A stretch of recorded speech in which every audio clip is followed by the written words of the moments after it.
Today we're here with Christy Padera from the Department of Human Services. She and I will be talking about the laws and processes when birth records are changed with a court order or paternity process. We will be recording this session, and so we ask for you to please keep your computer on mute and turn off your camera, just to make that recording better. You don't have to mute your thoughts, though. If you have questions or comments or whatever, feel free to put them in the chat, and we will address them following the presentation. And I've just realized that I didn't introduce myself. I'm Sally Almond from the Office of Vital Records at the Health Department. On your screen is a screenshot of the Reviser website. That's, of course, where all of our laws are recorded and accessible for anyone to view. And today we're going to be talking about just really a couple of laws. There are actually several statutes that regulate paternity establishment, but we're going to, or rather Christy's going to cover the presumption of paternity and recognition of parentage. I'll talk a little bit about how those paternity actions that she talks about are processed and how they affect birth records. And with that, I'm going to mute myself and let Christy introduce herself. Good morning. I am the Christy Padera, the Paternity Program Administrator for the Department of Human Services in the Child Support Division. I am happy to be here today to provide you some information to support the important work that you do. So I'm happy to be here. Prior to working at the Department of Human Services, I was a county child support worker in a metro county, and I was there for over 20 years. And I can honestly say that we had a great working relationship with our Vital Records colleagues. So we had a great working relationship with them.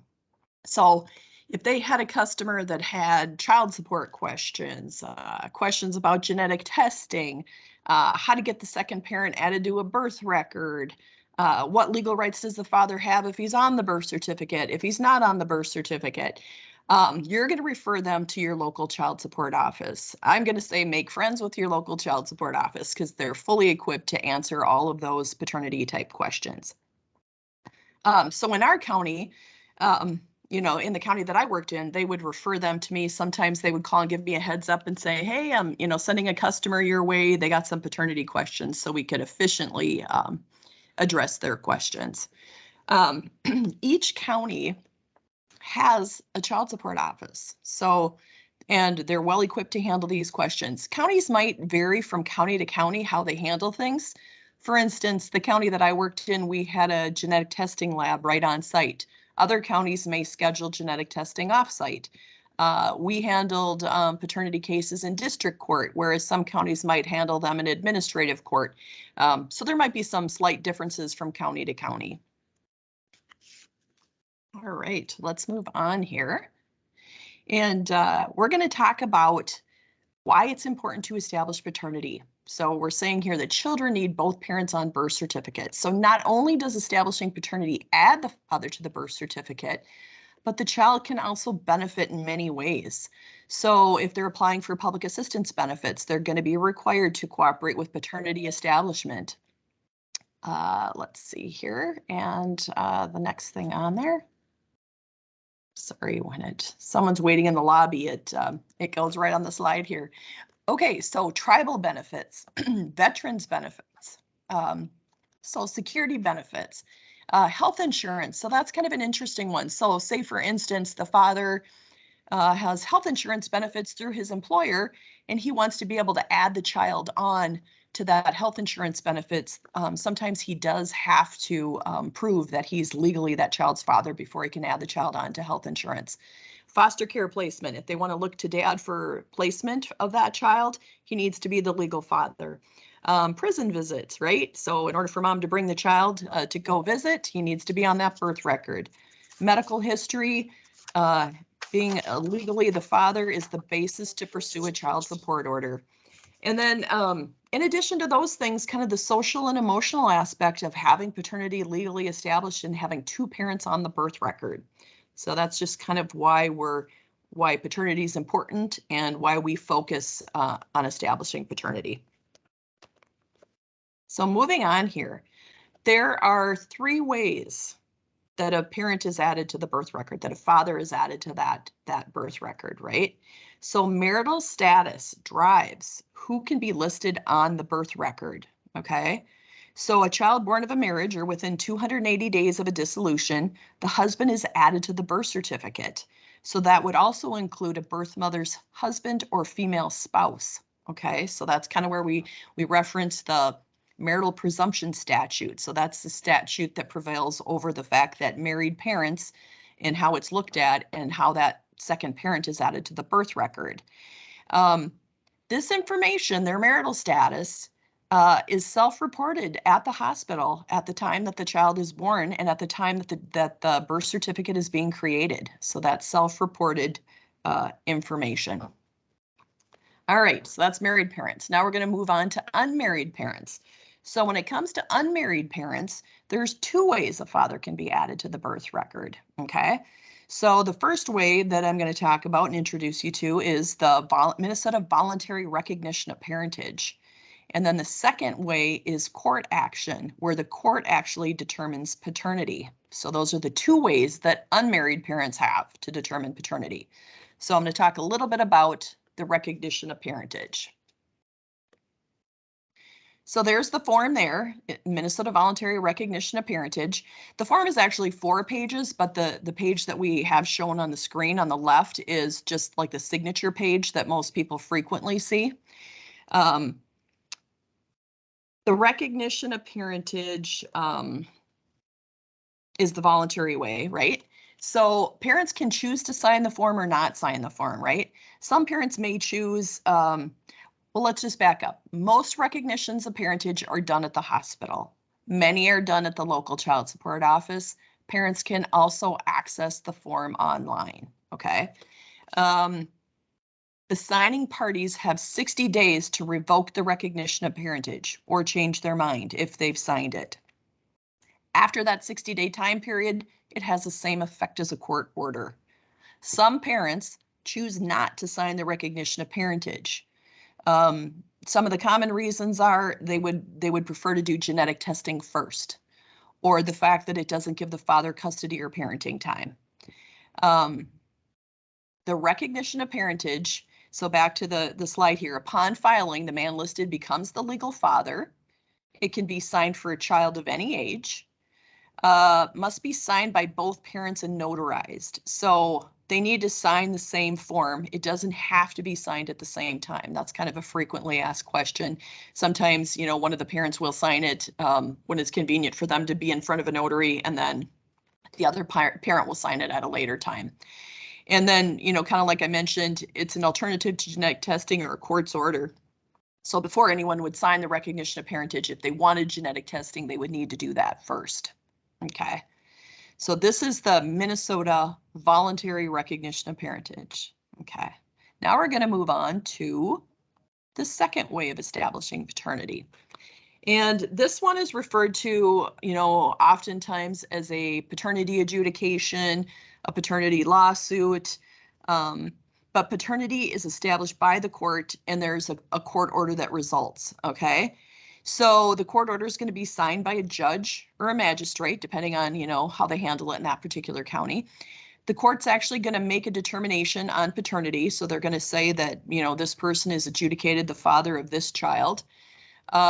Most often involves genetic testing. There's rarely a paternity adjudication where they haven't had the parties genetic test first and have a genetic test inclusion of 99% or greater before they would adjudicate parentage. The court's going to make a determination on legal and physical custody. The court's going to oftentimes make a finding when it comes to parenting time, what sort of parenting time schedule the parents are going to have, right?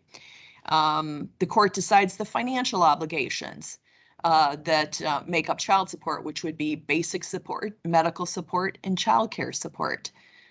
Even the financial past support, so even past support, the court will make decisions on that. Parties often change the child's last name or the complete name sometimes, but so mom can name the child anything she wants, right? When the child is born.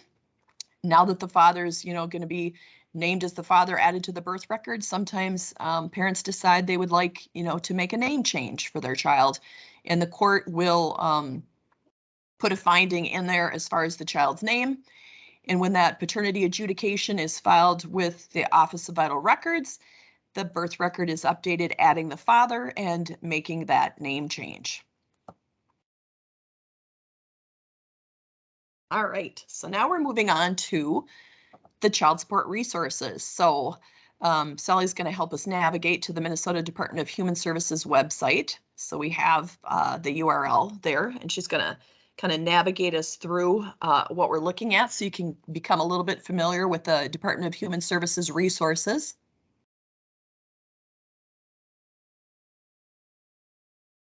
So as you're watching on the screen, she's just navigating through the Department of Human Services, Child and Family Services, and then you come through to the child support portion of the website. She's pulling up the resources here. So we have forms, brochures, fact sheets. So here, a couple of notable brochures that pertain would be this one is just kind of a general child support services, what child support services includes, doesn't include. So it's just a very high level brochure. Understanding Child Support is a handbook. This is probably our most frequently used resource when it comes to child support. So it's a pretty comprehensive handbook that talks about everything from paternity all the way through enforcement of a child support court order. So that's a great resource too. So the Understanding Child Support Handbook for Parents.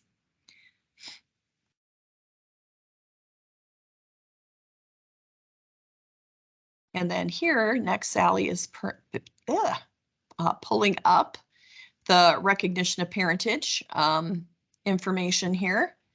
So as you can see, right at the top is the Minnesota Voluntary Recognition of Parentage PDF. So that's where you get to the form itself. So here, when we were talking about, it's not just the one page, she just kind of quickly showed you where to find that PDF. Another good resource is right on the middle of the screen there, which is the DHS paternity video.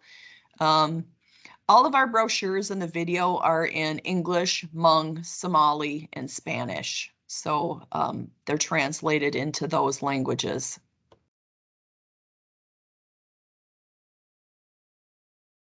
All right. One other resource too that I'm just going to mention, we're not necessarily going to show, is the Being a Legal Father brochure. And that one talks, it's specific to paternity and how to get paternity established. That's a good resource. Oh, Sally is pulling it up here. This is one that we, anyone that has paternity questions, this is kind of the comprehensive brochure that explains everything about being a legal father. It talks about kind of like what I did, it talks about the difference between the recognition of parentage and legal action. It talks about the genetic testing process, how genetic testing works, and then it kind of goes into the types of custody, parenting time arrangements, and then it talks about moving forward into getting an order for child support.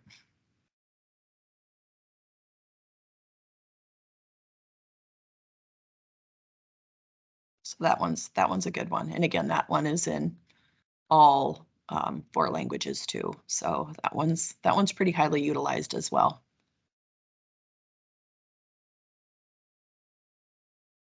And then I think last but not least, this is a comprehensive list of all the child support offices in all the different counties. So it's a complete list. And as you can see, it lists, the county, the address, the phone number, fax, those types of things. So if you're not acquainted with your local child support office, this is the list that you can go to get that information, and then maybe make that initial contact with them and kind of start that relationship is what I would highly encourage to, or just making sure that you have that number to refer your customers to when they do have a child support question.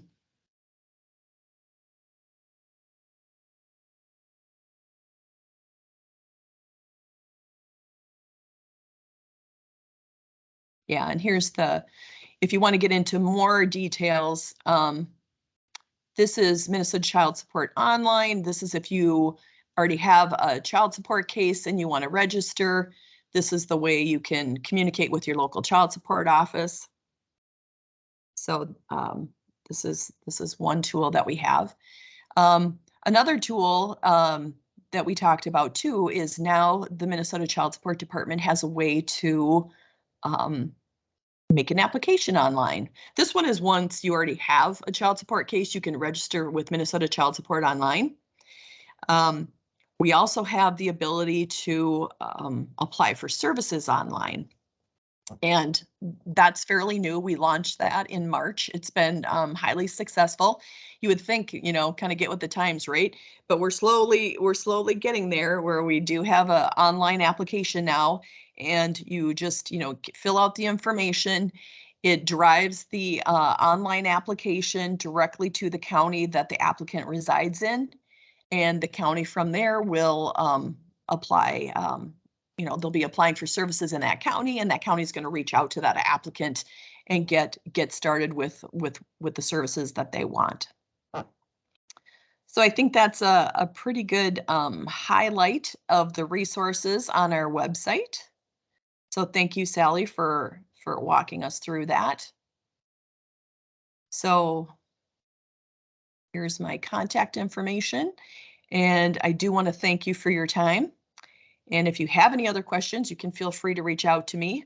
Otherwise, I'm sure you'll be reaching out to your local child support office. Thanks for walking us through that, Sally. That was helpful. Thanks, Christy.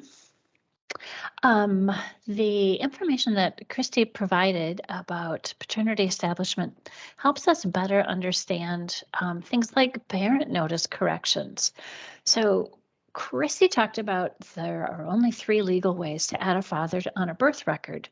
A parent notice correction is not one of them. And we talked about all of this when we did the parent notice office hours presentation. That's there's a link to it on the website if you didn't get a chance to see it. But just to reinforce that you cannot add a father with a parent notice. It's just not legal. So if you're making a parent notice correction and the child's last name is grayed out in MRNC, that means that there's an ROP in play. You don't need to worry about that or anything else, but if the parents are making a minor spelling correction to that last name, they can go ahead and do that. You'll have to contact the Office of Vital Records, call the help desk, and we will help you to make that correction. But if parents are trying to completely change the child's last name with a parent notice and that field is grayed out, then they need to revoke that ROP, like Christy was talking about. There's only 60 days to do it. So if you get in that situation where a parent is trying to completely change the child's last name, have them call the help desk as soon as possible because they're going to need to act fast. And as always, only issue those certificates or make a parent notice correction from a parent that's listed on the record. So some quick troubleshooting things for you. If a parent wants to put dad's information on the record, send that parent to the county child support office, the DHS website, or they can call the help desk. If dad isn't on the record, but they're telling you that they already signed a recognition of parentage or went to court and got that adjudication, maybe they even have it and they're showing it to you. For whatever reason, it didn't get filed in the Office of Vital Records. We need to make that record correct. We need to get that record updated. So you cannot issue to them, have them call the help desk. See, there's kind of a pattern here. Call the help desk, call the help desk. Or if you're in the situation where mom's picking up the birth certificate and her spouse is on the record, but she expected the biological father to be on the record, There are two documents that need to come together to fix that situation. And the best thing to do in that situation is have mom call the help desk. um, so just to quickly review the things that we've discussed today, the male or female spouse of a married mother is the presumed second parent, and their information is automatically put on the birth certificate at birth. Unmarried parents can put a biological father on the birth record with a voluntary recognition of parentage, otherwise called an ROP document, or they can go to court. Just want to say it's also perfectly acceptable to never put a second parent on the record. Sometimes for safety or other reasons, parents choose not to put the second parent on the record. Totally fine. And don't be afraid to send your customers to the County Child Support Office or the Child Support website. Lots of good resources there. And birth record replacements, post-adoption searches, all of that stuff handled at the state level, not anything that you need to be concerned about, but you can always help your customers by directing them to the website or the help desk. So this is our usual slide with help desk contact information, and I can show you the, oops, wrong. Here we go.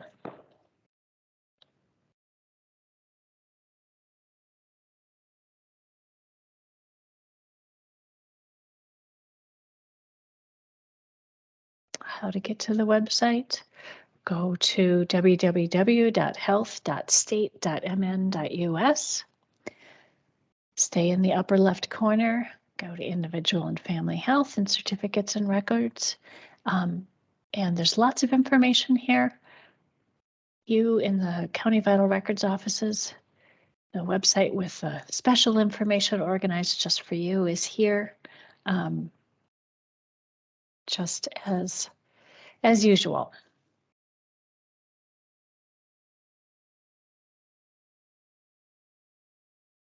So next month on June 15th, we're going to be talking about adoptions and other replaced records. And just want to thank you for your time and attention today and open it up to questions. Sally, we do not have any questions in the chat currently. I did put the URL for the website in the chat. Thank you. And we are going to shut off the recording. You can feel free to ask any questions you want if you want to